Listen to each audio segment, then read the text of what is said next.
Voici mon plus gros projet. Ça m'a pris 2 mois, il y a eu des rebondissements et je vais expliquer simplement comment j'ai fait, donc reste. La base, mon code va être fin Python parce que c'est le seul langage que je connais. Pour commencer, il faut une fenêtre avec un bouton qui aura pour l'instant le texte muffin. C'est après qu'il y aura les jolis dessins. Quand tu cliques dessus, tu augmentes la valeur d'une variable qui stocke le nombre de muffins et tu actualises un texte qui dit cette valeur. Ce que œil de joueur voit, c'est il y a un muffin et quand je clique dessus, je gagne des muffins. Ça paraît simple, mais c'est simple. Ouais, c'est clairement simple. Parce que c'est déjà fait pour moi, j'ai juste à écrire ça et le bouton est comme je veux. Pour le début de la vidéo, ce sera que des représentations comme ça parce que je ne me suis pas enregistré au début du programme et j'avais la flemme de recoder une version antérieure. Donc c'est très bien comme ça. Bref, pour que ce soit amusant, il va falloir mettre une amélioration. Donc ce bouton qui une fois cliqué déclenche l'augmentation de la valeur du gain de muffins. Quand tu l'achètes, t'as plus de muffins par clic. Il va falloir plusieurs améliorations, donc hop hop hop. Et là t'as plusieurs améliorations de plus en plus chères. C'est un peu amusant mais sur Cookie Clicker, tu peux surtout gagner des cookies passifs. Pour faire ça, il faut faire un bout de programme qui se déclenche toutes les secondes et qui ajoute des muffins à ton compteur en fonction de tes améliorations. Ça veut dire qu'il faut une amélioration passive et maintenant plus on l'achète, plus on gagne de cookies par seconde. Ça commence à ressembler à quelque chose. On peut améliorer en faisant en sorte que les boutons affichent leur prix, ça c'est simple. On peut aussi faire un texte pour chaque qui dit combien on en a acheté, donc une variable qui augmente à chaque achat de bouton, et on actualise le texte pour qu'il dise cette variable. Pareil pour l'amélioration passive. Là, c'est bien fonctionnel, mais il faut qu'on passe à une deuxième partie, le gameplay. Ce qui rend le jeu amusant, c'est le fait qu'au fur et à mesure que tu avances, les chiffres sur l'écran sont de plus en plus grands. Et t'as l'impression d'être trop fort alors qu'en vrai tu mènes sûrement une existence misérable. Comme j'ai envie d'être sûr que je suis YouTube friendly et que j'ai pas de méchants haters, je précise que blague et j'espère que tu as une vie heureuse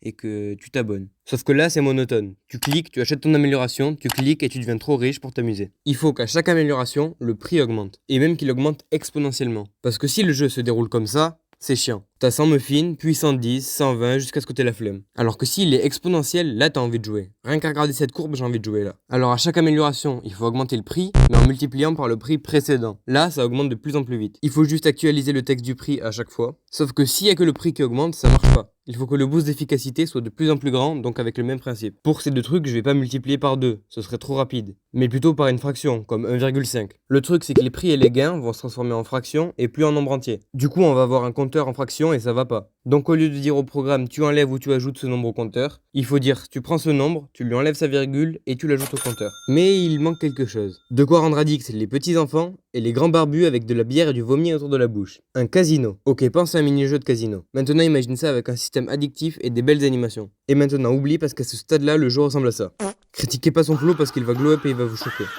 Donc basiquement, tu mets la somme que tu veux parier et l'argent avec lequel tu ressors pourra être entre x 0,5 et x 1,5. Mais tant que tu as des muffins, tout peut s'acheter, donc tu pourras augmenter les gains max et diminuer le temps d'attente entre chaque pari. Mais revenons aux améliorations de clic parce qu'il nous faut trouver des noms. Parce que c'est comme ça dans Cookie Clicker. Et si vous n'avez pas compris, le concept c'est je suce le buzz d'un jeu facile à refaire et je fais semblant d'avoir du mérite. Bon alors j'ai la spatule, tu cuisines, t'as besoin d'une spatule. Les moules, c'est pratique pour faire des muffins. Et puis arrivé à la troisième amélioration, c'est là qu'on débloque la seringue. Et c'est comme ça qu'un jeu à première vue enfantin a commencé à sombrer dans la vraie horreur du jeu vidéo. Ouais, le principe c'est que tu te dopes pour aller plus vite. Ensuite, il y a le glitch de duplication. Puis là, j'avais plus d'idées, il fallait que je trouve un truc là, je sais pas, un truc qui permettrait de faire des muffins plus vite. Ah bah oui, je sais, un chinois. Non, bah non, pas un chinois, non.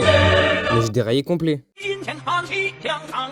À cause de ça, Gemini il était choc-barre, et quand je lui demandais d'inspecter mon code, des fois il me mettait des erreurs, parce qu'il ne voulait pas être impliqué dans quelque chose qui s'apparente à un trafic humain. What the fuck, je vais finir en prison. En plus après il m'a bloqué la conve, et des agents de la CIA sont venus toquer chez moi. Ouais non, peut-être pas quand même. Bon, désolé, mon but c'était pas de partir dans De la discrimination raciale. Mais en tout cas, pour finir, le dernier, c'est le boost.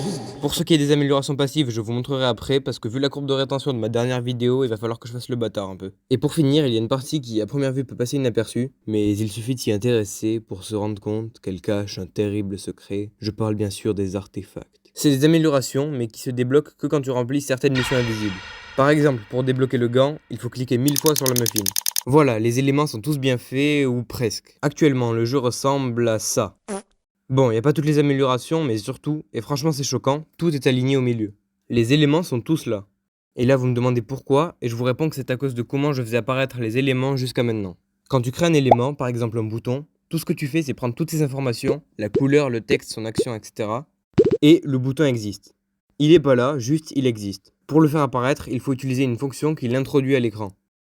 Et moi jusqu'à présent j'utilisais .pack. Ce que ça fait c'est que ça colle le bouton au truc le plus proche et le plus simple c'est de tout laisser à la verticale. On pourrait en théorie faire l'interface entière avec ça mais c'est bourbier.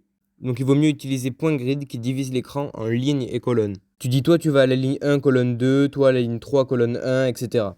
Et je peux coupler ça avec des frames. Tu dis de là à là c'est la frame numéro 7, et à l'intérieur tu peux faire en sorte qu'il y ait ses propres lignes et colonnes et même faire une autre frame. Vu que c'était ma première fois avec ça, j'ai galéré.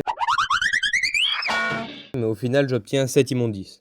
On dirait que c'est bugué tellement c'est moche, mais non, c'est le jeu normal. Donc vous avez compris, il faut arranger tout en fait. Pendant que moi du passé est en train de bien tout peaufiner pour éviter les bugs, je vais raconter mon expérience car en tant que créateur de contenu à 600 abonnés, j'ai de la légitimité. Non, en vrai je fais pitié, il me faut du buzz. Bon, ce jeu était long à faire mais c'était cool. En vérité, j'ai pas vraiment appris tant de notions que ça. Je dirais que si un pro voit mon code, il se pend.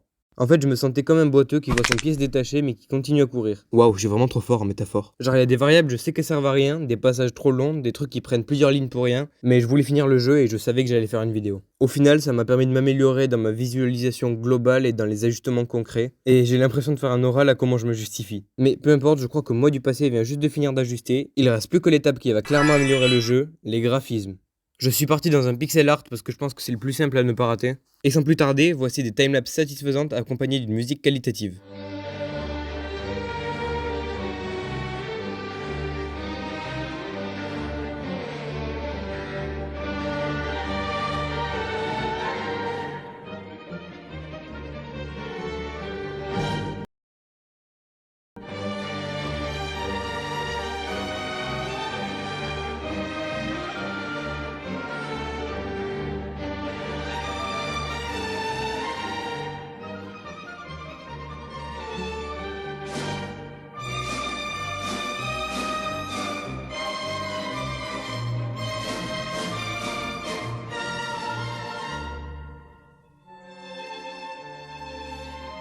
Donc dans l'ordre, la spatule, le moule, la seringue, le glitch qui est incroyablement stylé, le chinois, je suis vraiment désolé, et le boost.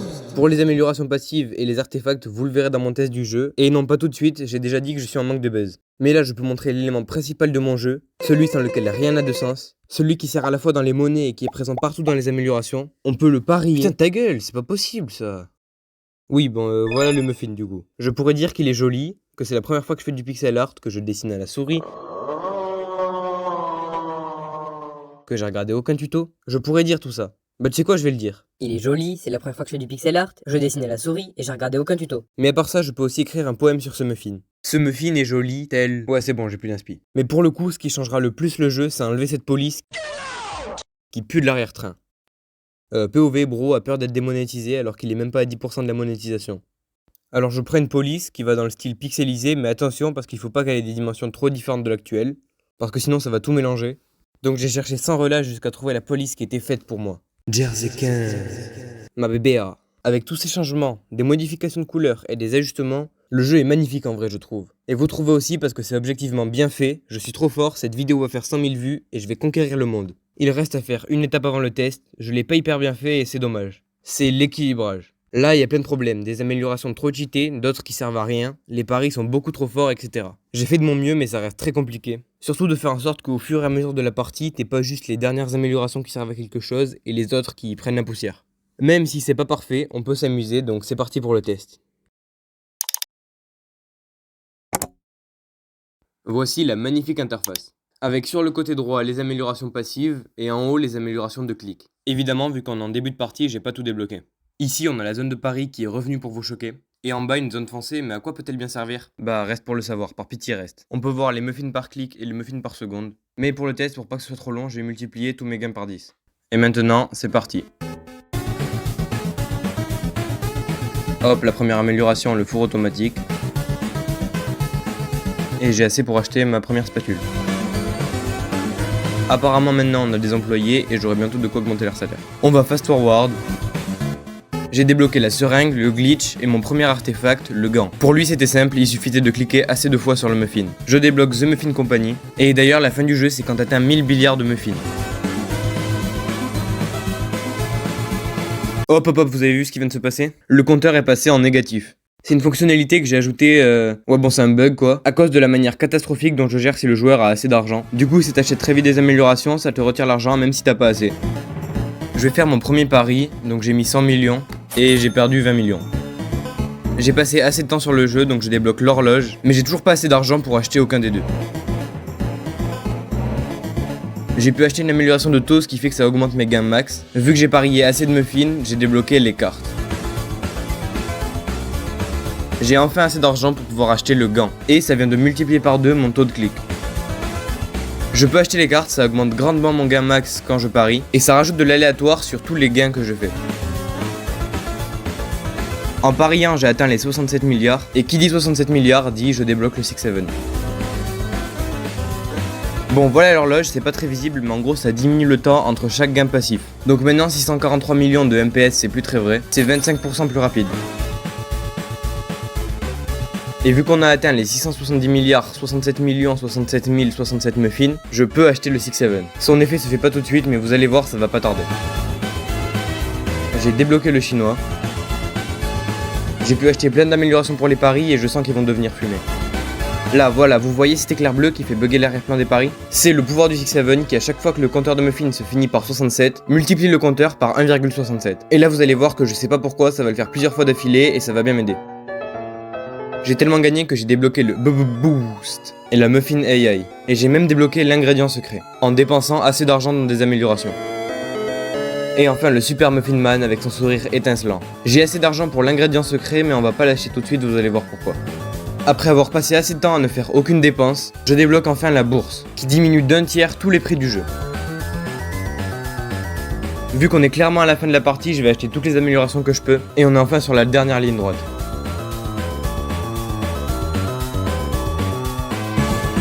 Et enfin, GG, tu as atteint 1000 milliards de muffins. Mais frère, t'as des trucs à faire, pourquoi tu joues à ça même? Le jeu il est même pas bien, en plus la vérité, tu pues. Ça y est, prends une douche ou je sais pas, mais là c'est trop carrément, même moi je sens la tête de Wham que quand on va prendre le contrôle du monde, c'est toi que je vais tuer en premier, gros crasseux. Bon alors ça que ressemble le jeu quand on a tout débloqué. Je trouve que c'est joli avec les couleurs dans tous les sens. Au final, Muffin Clicker représente 827 lignes de code, non optimisées je rappelle, avec des trucs très mal faits qui traînent. Soit 31 331 caractères. Mais au moins la plupart est fait entièrement par moi, et y a rien qui est fait entièrement avec eux. Coucou. Bon, histoire de bien me ridiculiser, j'ai demandé une version full opti à Gemini, elle fait 670 lignes. J'ai encore beaucoup à prendre, mais franchement, comparé à mon dernier jeu Mystery Number, il n'y a aucun rapport tellement Muffin Clicker est complet. Si t'as kiffé la vidéo, tu peux le montrer à moi en commentant et aux autres en likant et tout le reste. Pas mal l'outro.